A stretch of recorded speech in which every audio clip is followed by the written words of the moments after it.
ada, kalau tak ada tak apa.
wujudnya negeri Melayu bersekutu ni bahkan sebuah negeri yang mempunyai masalah kewangan.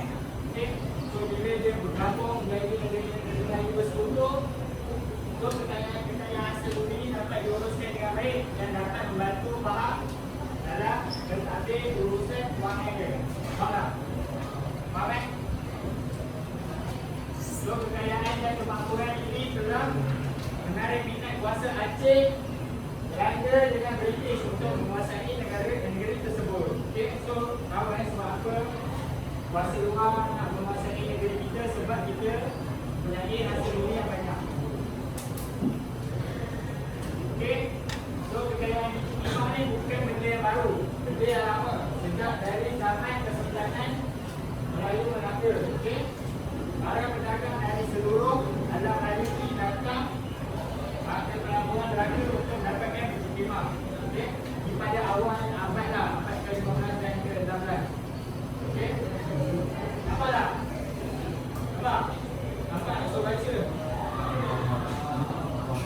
Okay, macam nampak pada abad ke-15 pelombongan biji timah ni diusahakan oleh orang Melayu dulu. Tak ada lagi orang Cina seperti yang kita tahu dalam sistem kontrak kan, dibawa kan oleh British kan. Tapi waktu awal abad ke-15 orang Melayu dengan orang asing kan, okay, melompong biji timah bagi kegunaan sebagai yang diperdagangkan. So macam mana pelombongan biji timah ni dapat dihasilkan? Sultan dia bagi kuasa kepada pembesar. Okay, dia cakap contoh, cakap Dennis, awak ambil langkah ni, awak usahakan biji timah. So awak akan usahakan biji timah. So hasil dia dapatkan awak sikit, dapatkan saya sikit. Faham? Okay? Jelas tak?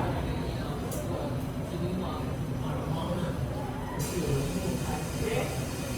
Sebab dia mencapai pengawasan dan dapat surat tauliah daripada Sultan. Surat tauliah itu digunakan oleh pembesar lah. Ini yang kita tengok saja dalam video. Okay, kaedah tradisional pelompong biji timah yang itu merampai. Tapi bila datang British, dia pakai apa? Apa? Kapal boleh, betul. Siapa nak pergi tadi Kuala? Ada yang pernah kan? Nampak tak kapal boleh macam mana? Nampak kan? Nampak? Nampak kan? Besar kan? Itu adalah kapal boleh. Okay, ini merupakan salah satu pembesar yang dapat tauliah daripada Sultan kan. Nama dia Cik Nur Jafar telah membuka satu daerah baru iaitu Larut. Okay, dan sungai-sungai dekat area situ semua dijadikan tempat untuk merombong biji timah. Okay, so Sultan tu cakap dengan usaha dan belanja dia sendiri. So asalnya dia usaha merombong biji timah tu dengan duit dia 100%. Menyerahkan terus Larut tu kepada anak dia sendiri. Faham tak? Faham tak? Faham kan? So daerah tu automatik jadi seperti hak milik dia. Faham kan?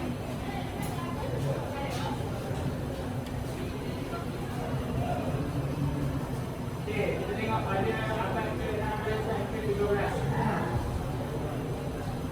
Dekat sini ramai silap dekat exam. Sebab ramai yang confuse pada abad ke-9. Dekat soalan exam boleh apa? Pada abad ke-19 betul tak? Tapi ada juga yang masuk pada abad ke-16 dan ke-17. Contohnya ada juga pelajaran buat pada kasar. Siapa? Dia nak kalau ikut saya salah So pada abad ke-16 dan ke-12 memang Perak ni memang orang kata negeri utama lah, dari abad ke-16 sampai ke-19. So kalau buat Perak tu jawapan dia terlalu umum. Faham tak? Faham kan? So pada abad ke-16 dan ke-17 perombongan terkumpul dekat sepanjang Sungai Perak ni. Terutama dekat bahagian atas ni lah. Okay, dekat daerah Kuala Kangsar dengan Ceria Intan. Ceria Intan ni sekarang dikenali sebagai Pegadang Umbu. Kalian tahu lah. Ada lagi satu, Ceria Bau. Ceria Bau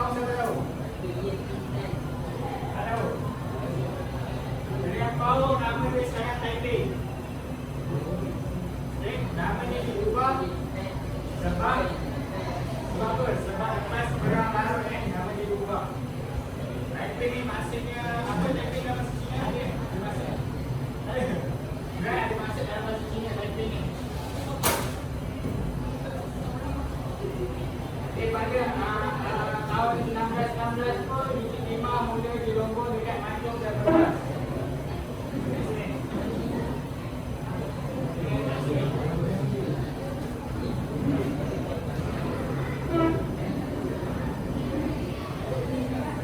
Saya ikut lagi Mak ni sebab korang pun dah faham kan Pak ni sebenarnya. Okey. So macam saya cakap, Perak merupakan satu negeri yang mempunyai logo Bukit Timah yang pertama lah, sampai Portugis tu sebenarnya pernah datang berdagang dengan negara kita, dengan negeri kita. Okey, setakat dengan Melaka je, macam kita tahu Melaka kan, Portugis datang kan. Tapi Portugis datang dekat negeri kita ni sebagai pedagang lah, bukan sebagai penjajah. Okey.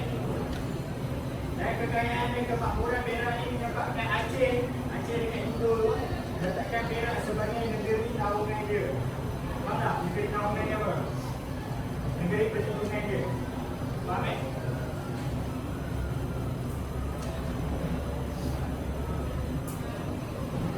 Kenapa ni? Perak menggunakan Bukit Timah sebagai bahan penilai untuk mendapatkan perlindungan Portugis di Melaka bagi membebaskan Perak daripada naungan Aceh. So kan tadi Aceh letakkan Perak sebagai negeri naungan dia kan. So macam mana Perak nak melepaskan daripada cengkaman Aceh tu, dia menggunakan Bukit Timah ni lah. Kuasa Bukit Timah ni sebagai persahabatan dengan Portugis. Faham tak? Supaya Portugis dapat ekonomi dia daripada Aceh. Faham tak? Faham kan? Jadi nak faham tak? Faham kan?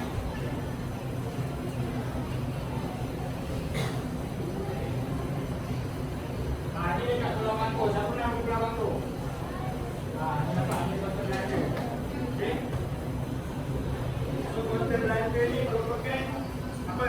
Gedung menyimpan Bukit Timah yang diperoleh dekat Perak. So sekarang saya di sini je lah. Tempat asal dia dah hancur lah orang kata. Okey, siapa sultan yang mementerai kejadian menjual Bukit Timah yang Belanda ni adalah Sultan Zulfar Syahrir.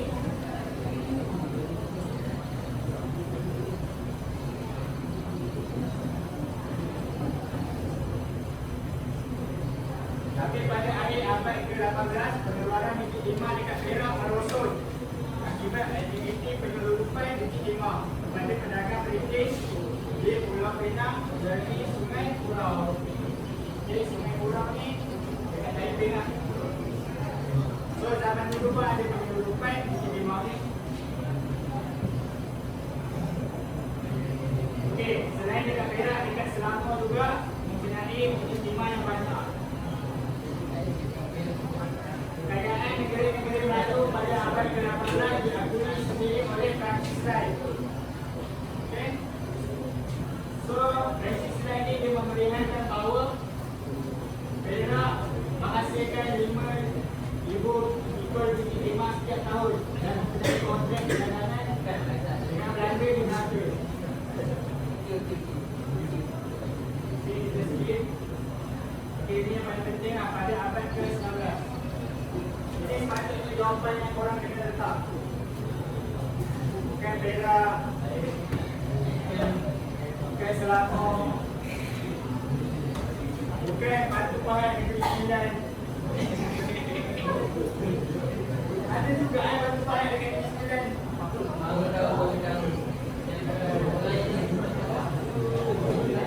Depan utara apa? Apa dia jawab? Memang kita apa? Memang tempat.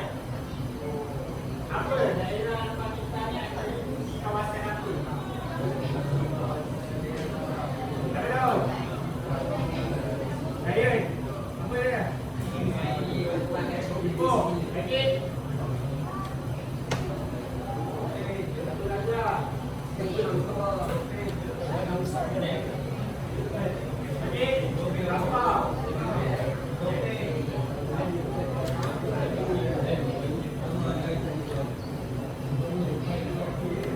So, siapa yang bagi jawapan ni saya bagi betul. Siapa tanya exam? Yang bagi jawapan ni saya bagi betul. So, faham kan? Hari itu biasa apa sana? Tapi nanti korang ada JJ lah yang kawasan.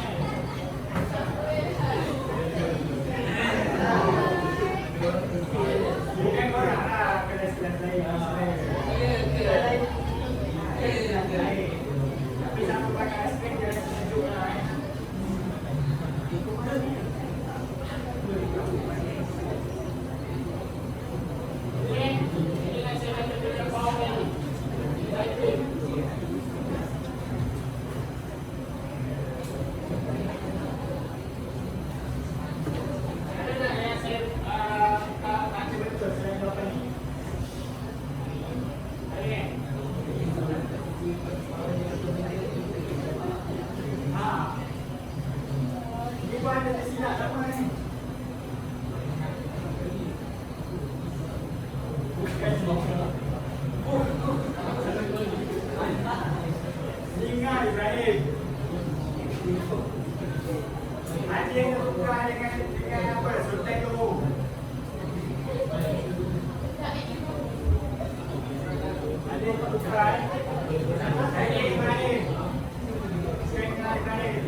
Sebab tu kalau korang perasan Perak ni banyak menggunakan masalah.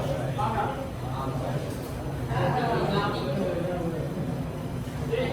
So pertentangan kalian orang berfikir ni bukan pengusulan bandar seperti Gopek, Ipoh dan bagian yang kantor. Pada tahun 1870 Sultan Ismail mengusahakan dan memajukan kawasan terowongan baru di tempat kita yang menempatkan pengusulan bandar pantai dan budaya Belum. Bandar pantai ni dekat mana?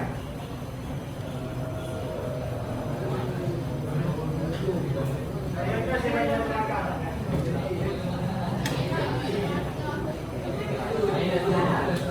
Dekat Manjung. Okey, so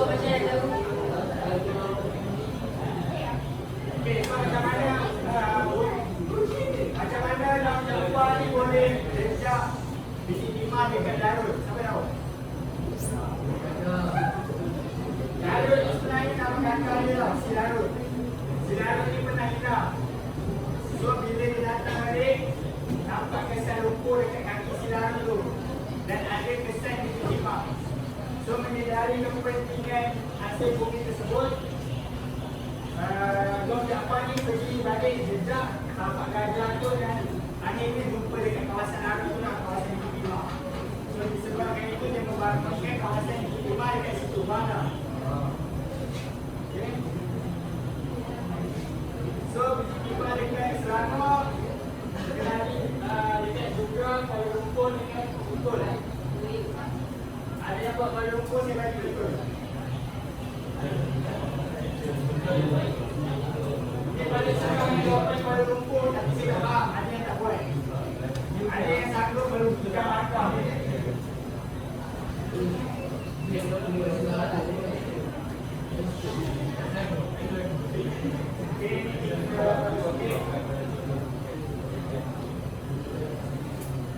Okey, sudah ada sama yang sebenarnya juga di daerah lain sebagai pusat aliran kesultanan Selangor.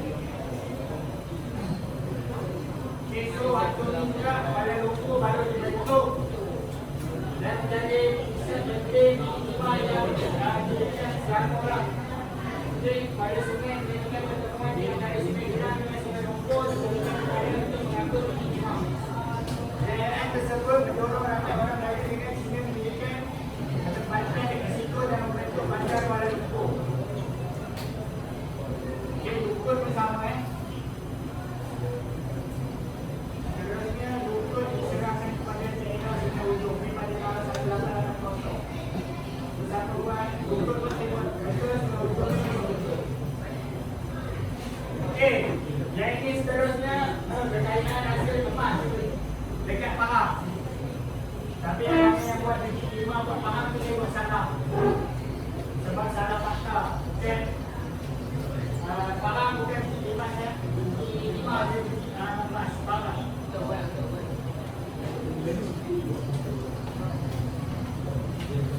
Di kawasan Pahang yang bagi empat adalah laut. Siapa tahu isu laut? Ada? Siapa tahu? Tahu? Isu laut? Isu laut tahu tak? Tahun lepas, siapa tahu? Oh, jangan. Isu semasa tak tahu? Isu laut. Laut ni sampai sekarang dia kaya emas. Okay. Tapi pelongkong emas dekat situ adalah pelongkong haram. Okay. Dia menipu orang kata penguasa tempat tanah. Dia buat adalah asli ramai. Okay. Dia buat dia usahakan kebun durian untuk mengaburi pihak. Tahu tak? Nak dengar tak? Pernah dia buat kebun durian lah untuk mengaburi pihak penguasa tempatan. Tapi sebenarnya dia ada usahakan emas secara haram. So duit itu tak pergi ke kerajaan lah. Duit itu pergi dekat orang yang usahakan. Orang yang usahakan tu orang di China. Orang tanah besar China. Faham tak? Dan menyebabkan Agong lepas apa? Sultan Pahang ni dia datang. Sebab Raub ni terletak dekat kawasan Pahang.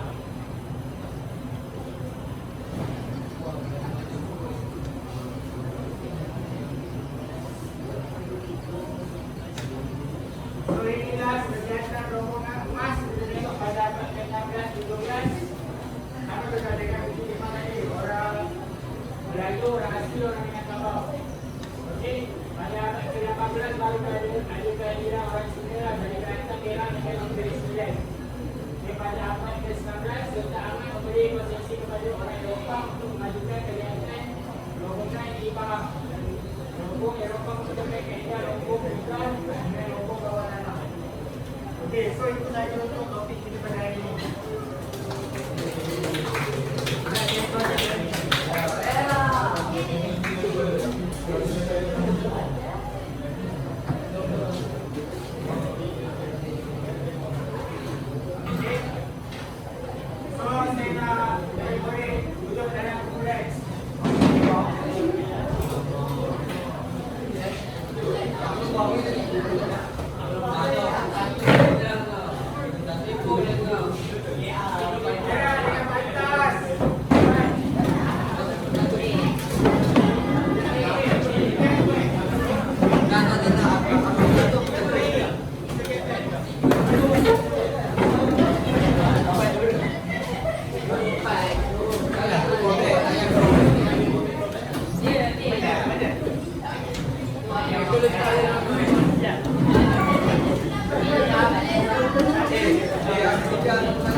pegang kartu salam.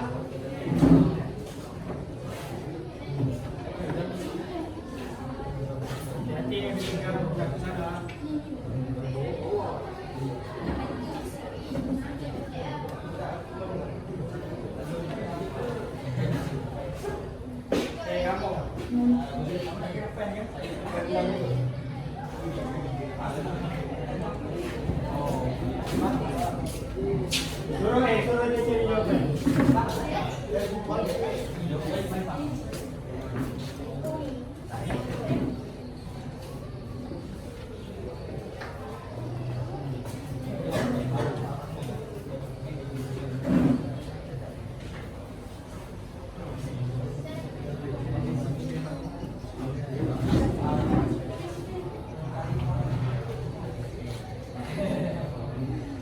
Suruh dia cari jawapan.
Tapi tak semestinya siap tu betul.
โดดตีที่ก็ยืดอะไร masih saling itu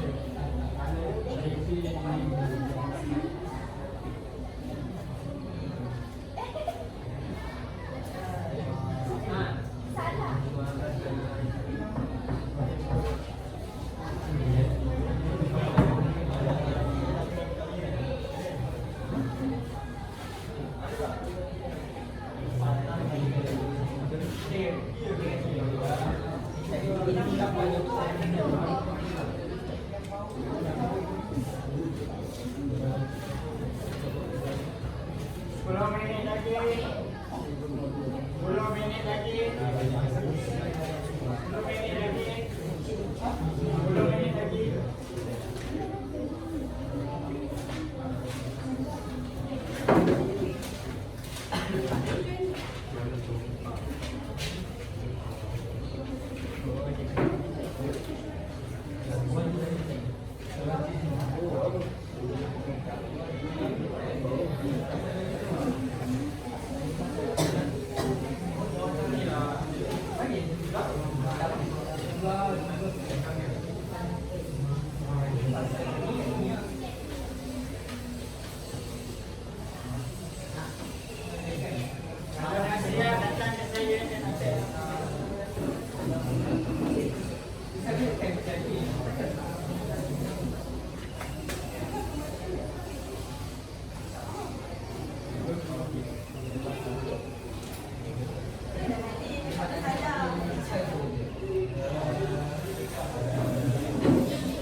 Hãy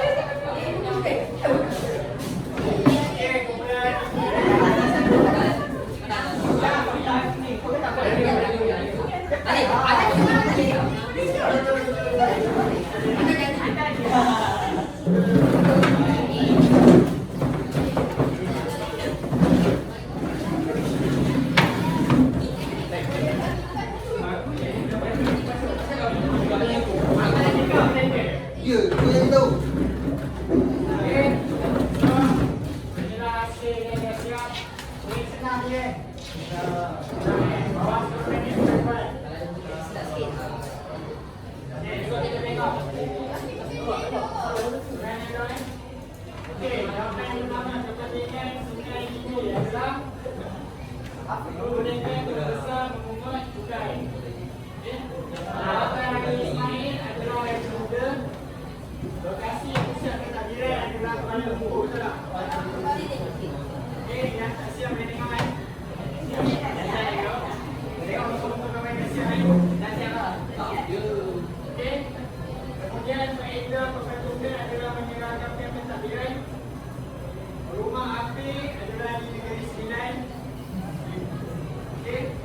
Kemudian kematian Bombay operasi British dekat Pahang.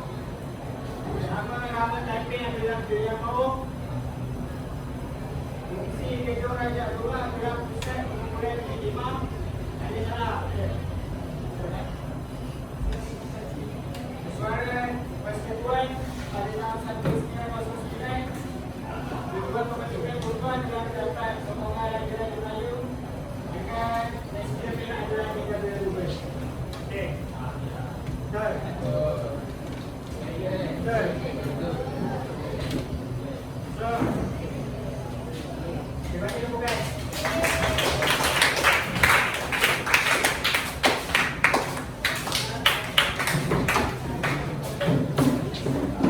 Okay, so daripada topik ni apa yang korang belajar? Daripada topik ni apa yang boleh belajar? Ini satu lagi.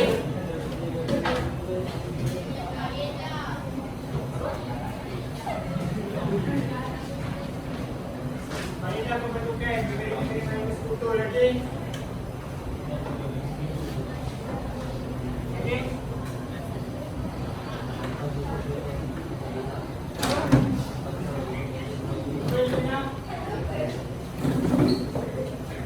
Okey, saya bagi soalan random.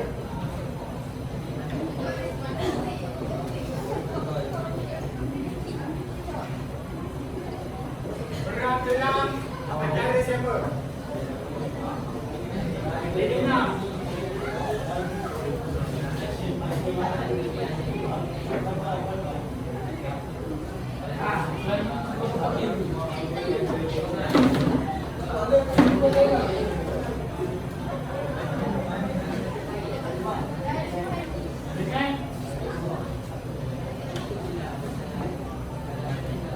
Berikan satu kawasan berhubungan pada abad ke-19 Syafiq.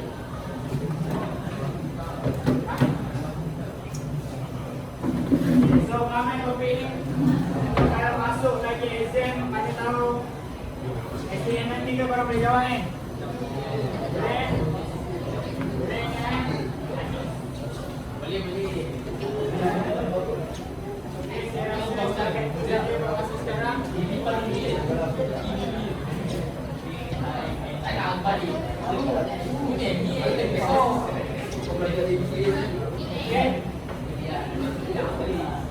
Belajar di mana belajar di mana?